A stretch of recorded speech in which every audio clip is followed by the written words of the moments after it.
কাশ্মীরের পেহেলগাঁওতে পর্যটকদের ওপর জঙ্গি নাশকতার প্রতিবাদে সরব হল গোপীবল্লভপুর রামনবমী উদযাপন কমিটি। বুধবার সন্ধ্যায় কমিটির পক্ষ থেকে গোপীবল্লভপুর বাজারের থানা চকের স্বাধীনতা সংগ্রামী ধনঞ্জয় করের আবক্ষ মূর্তির পাশে মোমবাতি জ্বালিয়ে মানববন্ধন কর্মসূচি পালন করা হয়।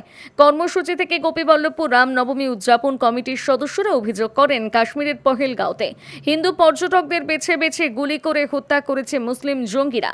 পাশাপাশি গোপীবল্লভপুর রামনবমী উদযাপন কমিটির পক্ষ থেকে গোপীবল্লভপুর এলাকায় কর্মসূত্রে বসবাসকারী মুসলিম সম্প্রদায়ের মানুষজনকে হুঁশিয়ারি দেওয়া হয়, আগামী দিনে গোপীবল্লভপুরের বুকে অশান্তি কিংবা লাভ জিহাদের মতন ঘটনা ঘটলে সনাতনী হিন্দুরা বুঝে নেবে। আহ্বান করা হয় সনাতনীদের একত্রিত থাকার জন্য। মাথার মধ্যে গুলি করে তাদেরকে হত্যা করা হলো, তা যে নৃশংস এবং ভাষায় প্রকাশ করা যায় না। আমরা তারই প্রতিবাদে আজ আমরা মানববন্ধন গোপীবল্লভপুরে রামনবমী উদযাপন কমিটি থেকে করছি। আগামী দিনে আমরা এই গোপীবল্লভপুরে আমরা আমাদের এইখানে যারা যেসব বাইরের মুসলিম সম্প্রদায়ের মানুষরা এখানে ঘোরাঘুরি করছেন, তারা কি আদৌ এইখানে শান্তি বজায় রাখতে চান কি চান না সেটা আমরা দেখব। তার জন্য আমরাও কিন্তু প্রতিবাদে আমরাও কিন্তু সেই রকম আমরা আমাদের নিয়ম মতো সনাতনীদের রক্ষা করার জন্য আমরা এগিয়ে যাব। তাই গোপীবল্লভপুরের আপামর সনাতনী ভাই বোনদের বলবো, আপনারা এগিয়ে আসুন, গোপীবল্লভপুরকে শান্ত রাখুন। গোপীবল্লভপুরে যেসব মুর্শিদাবাদ বা অন্যান্য জায়গা থেকে যারা মুসলিমরা এসে এখানে থাকছে, তারা যে কতটা শান্তিপ্রিয় তা আগামী দিনে আমরা বুঝতে পারবো।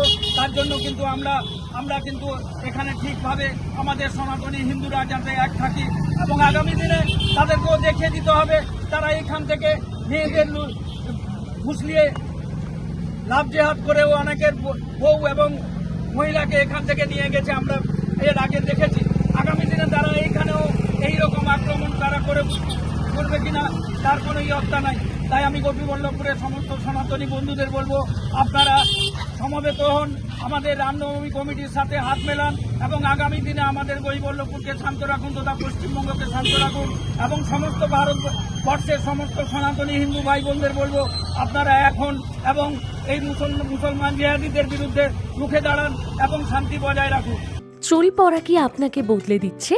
আয়নায় নিজের পরিচিত মুখটা হারিয়ে ফেলছেন? প্রজিত হেয়ার উইভিং সেন্টার 20 বছরের অভিজ্ঞতায় গড়ে তোলা একটি নাম, যেটা শুধু চুল নয়, আত্মবিশ্বাসও ফিরিয়ে দেয়। নিউ আলিপুরে অবস্থিত আমাদের সেন্টারে আমরা দিচ্ছি আধুনিক ও প্রাকৃতিক হেয়ার উইভিং পরিষেবা, সম্পূর্ণ নিরাপদ এবং টেনশন ফ্রি। গ্রাহকের সন্তুষ্টি আমাদের আসল পরিচয়। ভরসা রাখুন প্রজিত হেয়ার উইভিং সেন্টারের ওপর, কারণ চুল ফিরে পাওয়া মানে শুধু লুক নয়, মনও ফিরে পাওয়া। প্রজিত হেয়ার উইভিং সেন্টার, আপনার নতুন শুরু এখান থেকেই। ঠিকানা নিউ আলিপুর, কলকাতা, পশ্চিমবঙ্গ 700053।